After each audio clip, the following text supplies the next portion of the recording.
Breaking news has just shaken the naval world and international observers.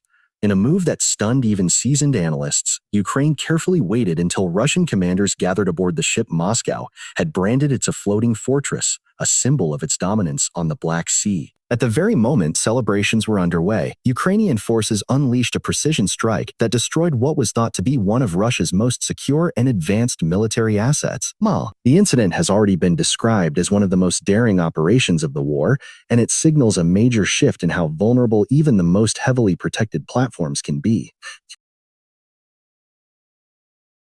Hello everyone, welcome back to Future X USA. Thank you for joining us once again. If you are interested in deep, factual, and balanced reviews of major defense systems and the technology behind global events, please subscribe and like these videos so you never miss our latest breakdowns.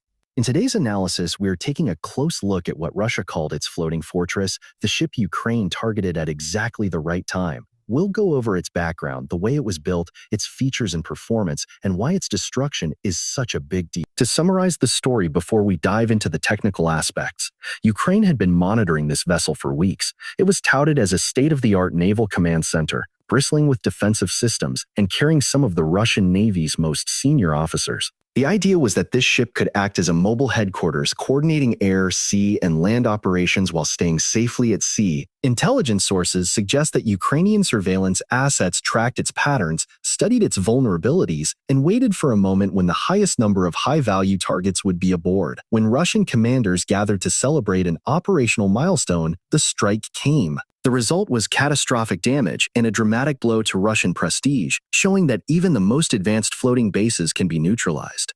The exterior of the floating fortress was unlike any conventional warship. Its hull was massive, built from layers of hardened steel and composite materials designed to resist torpedoes, mines, and missile fragments. Instead of a sleek, fast silhouette, it had the profile of a seaborne citadel, tall, angular superstructures rising above a wide deck. The upper decks were ringed with radar domes, antenna arrays, and vertical missile launchers, creating a fortress-like appearance from every angle. Analysts noted that its radar signature had been reduced through coatings and shaping borrowed from stealth technology, though it was still a huge target.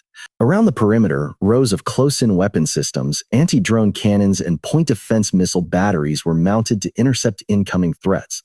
There were also retractable launch pads for reconnaissance drones, allowing the ship to extend its surveillance range over hundreds of kilometers. In photographs released by Russian media before the attack, the ship projected an image of invulnerability and dominance, an unmistakable statement of Russia's ambitions at sea. Inside, the floating fortress was designed as a full-fledged naval headquarters. Command rooms were filled with large digital displays showing live satellite feeds, radar plots, and encrypted communications channels.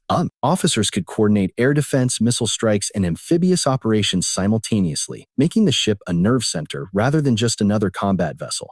The living quarters, although compact, were arranged to house senior officers and staff comfortably for extended deployments. Hallways were lined with reinforced bulkheads and blast doors to contain damage in case of an attack. The interior emphasized function over luxury, but it was still a strikingly modern environment compared with older Russian ships.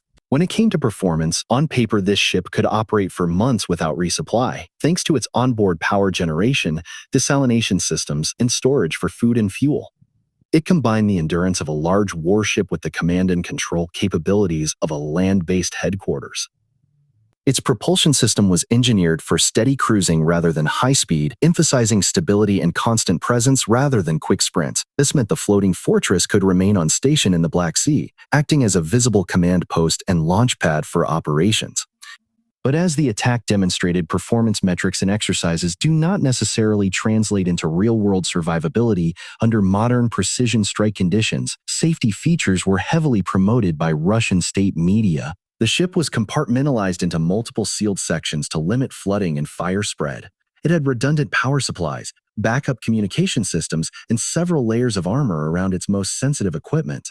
Lifeboats, emergency rafts, and escape corridors were placed throughout the vessel, along with firefighting systems and automatic suppression for munitions storage areas. These measures were supposed to give crew members time to react in case of an attack. However, when the Ukrainian strike came, reports indicate that the speed and precision of the attack overwhelmed these defenses and gave little chance for an orderly evacuation.